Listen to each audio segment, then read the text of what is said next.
আসসালামু আলাইকুম। দেশ ও প্রবাস থেকে যে যেখান থেকে আমার এই ভিডিওটি দেখতেছেন সবাই ভালো থাকবেন, সুস্থ থাকবেন। মেন কথা হচ্ছে ভাই, একটা জিনিস আপনাদের সাথে শেয়ার করি। অনেকেই অপেক্ষায় আছেন যে ভাই মালয়েশিয়া আসবেন প্লান্টেশন খাতে বা পাম বাগানে কলিং বিষয়। আবার সময়ও বাড়াইছে, ঠিক আছে, 2 মাসে কিন্তু সময়ও বাড়াইছে।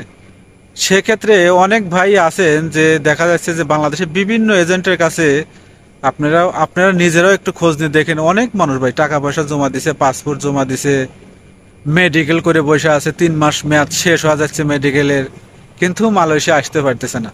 এর কারণ কি জানেন ভাই? এর রিজন একটা আপনাদেরকে আমি বলি, আর সেটা হচ্ছে যে মালয়েশিয়াতে সময় বাড়াইছে, ঠিক আছে, সবই ঠিক আছে, কিন্তু আহ, আসার মতো কোনো পরিস্থিতি না ভাই। নিয়োগ অনুমতি একদম কম পাচ্ছে বাংলাদেশ। মালয়েশিয়া থেকে নিয়োগ অনুমতিগুলো খুবই কম যাচ্ছে বাংলাদেশে। তো এই যে ভাই হাজার হাজার মানুষ পাসপোর্ট জমা দিয়ে মেডিকেল করে মেডিকেলের মেয়াদ শেষ হয়ে যাচ্ছে, কিন্তু এরা কিন্তু মালয়েশিয়াতে আসতে পারবে না। কারণ সময় বাড়ালে কি হবে? সময় বাড়ালে কি হবে? কারণ এখানে তো আর ইয়া নাই।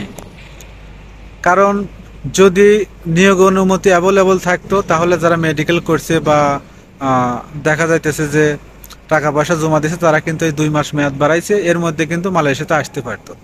তার সময় যদিও বাড়াইছে, কিন্তু এই নিয়োগ অনুমতি যদি না পায় এজেন্টরা বা ভিসা যদি না পায়, তাহলে ওই এজেন্টরা মালয়েশিয়াতে কিভাবে লোক পাঠাবে? তাই ভাই আমি আজকে আপনাদেরকে একটা কথা বলবো, হয়তো বা আপনাদের খারাপও লাগতে পারে, হয়তো বা এই কথাটাও বলতে পারেন যে ভাই আপনি কেন আছেন? ভাই রে, অপেক্ষা করেন, আরো সামনে এই মাস শেষ হলে আর 1 মাস সময় আছেন আপনাদের, তারপরেও মালয়েশিয়াতে আসতে পারবেন না। কারণ কি জানেন? যদি আপনার নিয়োগ অনুমতি না পায়, ভিসা না পায়, আপনাদেরকে মালয়েশিয়া কিভাবে পাঠাবে? এরকম ভাই হাজার হাজার মানুষ দেখবেন আগের মতোই টাকা পয়সা দিয়েও মালয়েশিয়াতে আসতে পারবে না, আবার বসে থাকবে।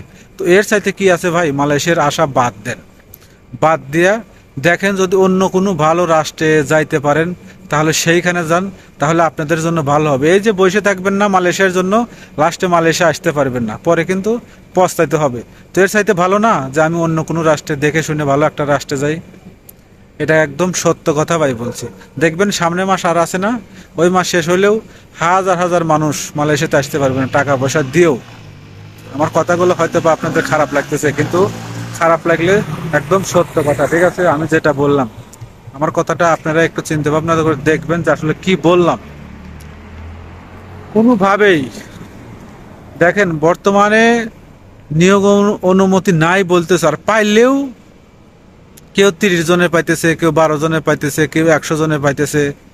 বাইরে 90,000 লোক, এখানে যদি 2,000 3,000 মানে জনের নিয়োগ অনুমতি পায়, তাহলে এই যে হাজার হাজার মানুষ যে টাকা পয়সা পাসপোর্ট জমা দিচ্ছে, এদের কি হবে একবার ভাবে দেখছেন?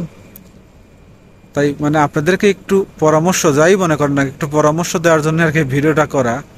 আমরা অনেক সময় অনেক ভিডিও করি, কিন্তু আজকে এই ভিডিওতে কিছু সত্য কথা বললাম ভাই। মালয়েশিয়া আসা বাদ দেন, পারলে অন্য রাষ্ট্রে যান। মালয়েশিয়ার আসা 2 4 5 বছর 10 বছর কাটে যাবে, তারপরেও মালয়েশিয়াতে ঠিকঠাক মতো আপনি সঠিকভাবে মালয়েশিয়া আসতে পারবেন না। ভালো লাগলে অবশ্যই চ্যানেলটি সাবস্ক্রাইব করবেন, আর পেজ থেকে দেখলে পেজটি ফলো করে শেয়ার করবেন।